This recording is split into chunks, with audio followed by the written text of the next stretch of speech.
بسم اللہ الرحمن الرحیم۔ وضو کے مکروہات، یعنی وہ کام جو وضو کے دوران نہیں کرنی چاہیے اور ان سے بچنا چاہیے۔ عورت کے غسل یا وضو کے بچے ہوئے پانی سے وضو کرنا، یہ اس میں کراہت ہے۔ پلید جگہ بیٹھ کر وضو کرنا یا پلید جگہ پر وضو کا پانی گرانا، اس میں بھی کراہت ہے۔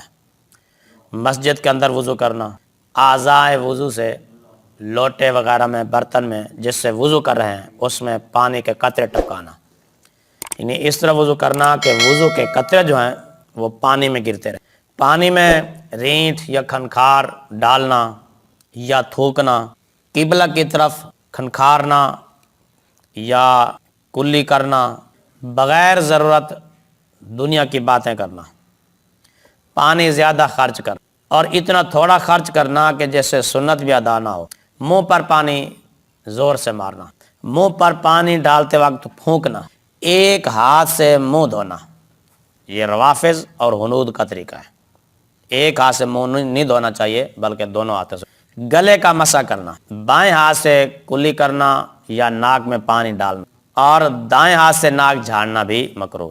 دھوپ کے گرم پانی سے وضو کرنا، گرمیوں کے موسم میں عام طور پر ٹینکیوں میں پانی گرم ہو جاتا ہے، خصوصاً پلاسٹک کی، ربڑ کی جو ٹینکیاں ہیں، تو ان کو پانی کو کچھ دیر بھر کر سائے میں رکھ دینا چاہیے۔ جب وہ نارمل ہو جائے، ٹھنڈا ہو جائے، تب وضو کرنا چاہیے۔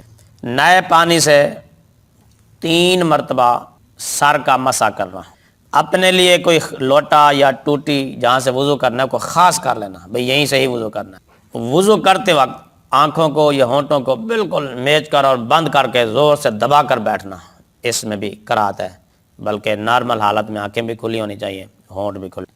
ہر سنت کو چھوڑنا مکروہ ہے، اور اسی طرح ہر مکروہ کو چھوڑنا اور مکروہ سے بچنا یہ سنت ہے۔